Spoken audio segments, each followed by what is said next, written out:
안녕하세요, 축진먹입니다. 이번 시즌 강력한 우승 후보 중에 하나인 아르테타의 아스날. 아스날도 첫 경기를 승리로 가져갔는데요. 과연 아스날은 어떻게 승리를 가져갔는지 알아보도록 하겠습니다. 아스날의 선발 라인업을 보면 프리시즌에서 폼이 좋았던 진첸코를 선발로 활용한 게 눈에 띄었고요. 라이스 파티 웨데고르, 1군 미드필더 중원에 마르티넬리, 하베르츠, 사카가 3톱을 이뤘습니다. 아스날은 역시나 강한 전방 압박을 바탕으로 상대의 소유권을 많이 가져오려고 했는데요. 지금도 살리바가 여기까지 따라와서 상대 선수들 맨투맨으로 압박하고요. 웨데고르가 기수 역할을 하면서 상대방의 골킥을 유도합니다. 이렇게 상대팀의 롱킥을 차게 만들면 우리 팀은 소유권 회복, 다시 그 공을 천천히 돌리면서 그동안 체력 회복, 그리고 전체적으로 점유율 많이 가져가면서 주도권을 가지고 게임할 수 있게 되죠. 반면에 울버햄튼 역시 높은 위치에서 전방 압박을 할 때가 있었는데요. 아스날의 포백과 대응시켜서 앞쪽에 4명인 공격수가 맨투맨을 수행하고요. 웨데고르 쪽에도 1명이 붙었습니다. 하지만 아스날의 3톱을 울버햄튼의 포백이 막고 있기 때문에 그걸 기준으로 선을 그었을 때 앞쪽에 주안 고메스가 맡아야 할 선수가 2명이 됩니다. 데클란 라이스와 토마스 파티가 되죠. 그래서 아스날은 이 중원 싸움에서 7대6 수적 우위를 가져가게 됩니다. 그리고 이렇게 웨데고르가 내려와주면서 살리바의 공을 받아주고요. 7대6 수적 우위이기 때문에 토마스 파티에게는 맨투맨이 없었고 웨데고르가 프리한 파티에게 공을 내줍니다. 그리고 파티는 이 공을 잡고 측면 쪽으로 전개시킵니다. 그리고 측면에서 공을 잡았던 마르티넬리가 울버햄튼의 수비진을 안쪽으로 고정시켜 놓고 페널티 박스 앞쪽 공간으로 들어오는 베나이트에게 패스, 베나이트가 슈팅까지 가져가 봅니다. 이렇게 아스날은 중원에서 가끔씩 나오는 수적 우위는 꼭 이용해 먹으면서 공격 찬스까지 전환을 하는 모습이 있었습니다. 울버햄튼은 가끔가다 수비형 미드필더 르미나가 최후방 라인으로 들어가면서 5백을 형성할 때가 있었거든요. 그래서 수비형 미드필더 1명이 센터백으로 들어가면서 중원의 숫자가 조금 옅어지게 됐는데, 그때 하베르츠가 가짜 9번처럼 내려오면서 공을 받아주고 웨데고르에게 내주는 이런 연계 플레이를 했습니다. 그렇게 되면서 르미나의 이 안쪽으로 들어가는 움직임은 나중엔 도움이 될 수 있겠지만 일단 당장은 효과가 없는 움직임으로 만들죠. 이렇게 하베르츠의 반경 넓은 움직임이 자그마한 이득이라도 계속 가져다주고 있습니다. 또 측면 쪽에서도 부분 전술이 있었는데요. 아스날 윙어 사카나 마르티넬리가 상대 수비 2명 이상을 자신에게 고정시켜 놓고 뒤로 패스. 그럼 그때 공 쪽으로 울버햄튼 수비진이 전체적으로 앞으로 튀어나가게 되는데요. 그럼 자연스레 뒷공간이 또 발생합니다. 그때 다시 마르티넬리가 안으로 뛰면서 진첸코가 전진 패스. 이렇게 울버햄튼의 밀집 수비를 깨려는 부분 전술들이 많았어요. 상대 수비의 중심을 앞으로 갔다 뒤로 갔다 계속 반복적으로 흔드는 거죠. 그렇게 아스날의 첫 골도 상대 수비의 중심을 흔드는 과정에서 나왔죠. 방금 장면이 앞뒤로 중심을 흔드는 거라면 이번 장면은 좌우로 중심을 흔들었기에 나오는 장면입니다. 왼쪽에서부터 온 공을 진첸코가 오른쪽 사카에게 패스. 사카는 이 공을 잡고 안쪽으로 역크로스를 올려줍니다. 이 역크로스가 공격수에게도 어렵지만 수비수에게도 어렵습니다. 수비수는 시선 자체가 공을 봐야 되기 때문에 골대와 등진 상태에서 서 있게 되고, 크로스가 올라오면 뒷걸음질 치면서 머리로 걷어내야 하기 때문에 크로스의 퀄리티가 좋다면 수비수 입장에선 상당히 대응하기 힘든 공이고요. 지금처럼 하베르츠가 이렇게 안쪽으로 뛰어가면서 헤더를 한다고 하면 달려오면서 찍어내는 힘을 수비수들이 이겨내긴 쉽지 않습니다. 하베르츠가 장신의 키로 먼저 잘라먹으며 득점을 성공합니다. 크로스 퀄리티 좋았고 울버햄튼의 크로스 낙하지점 포착은 조금 아쉬웠습니다. 경기는 1대0 아스날이 앞서갑니다. 일반적인 후방 빌드업 할 때는 진첸코를 투입한 이유를 보여줬습니다. 일단은 후방에 3백 구성하고요. 토마스 파티와 진첸코를 가운데로 놓으면서 3위 빌드업의 형태로 플레이를 했습니다. 근데 울버햄튼이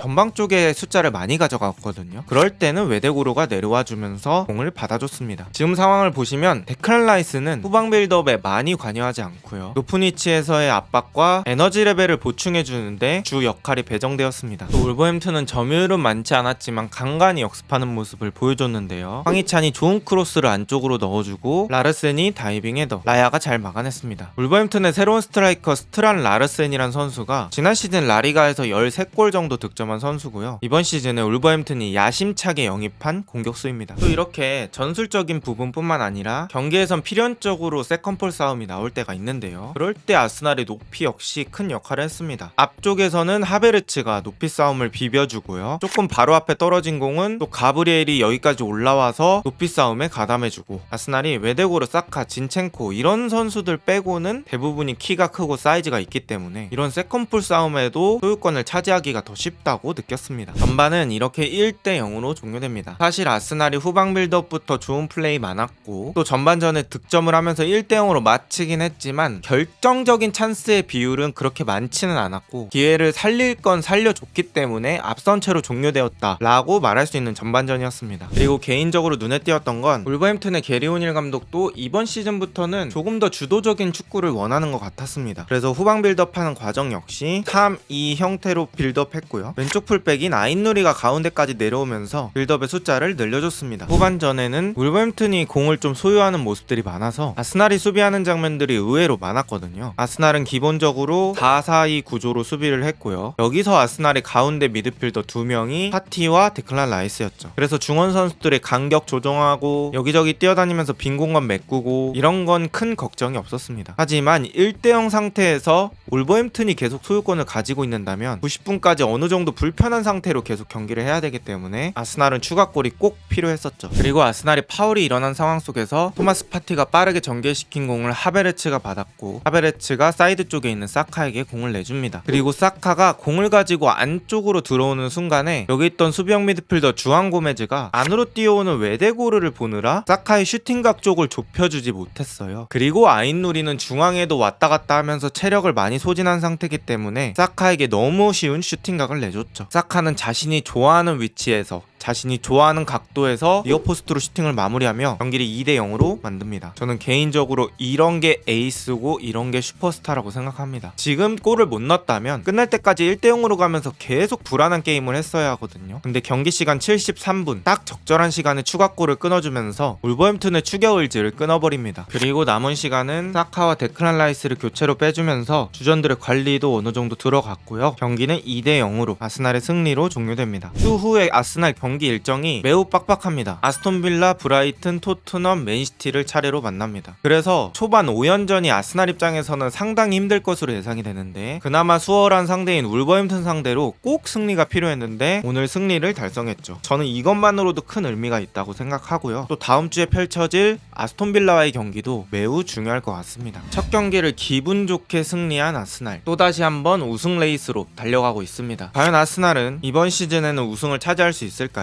오늘 영상은 여기까지고요. 비슷한 영상이 궁금하시다면 구독 한 번씩만 눌러주시면 감사하겠습니다. 좋은 하루 되세요.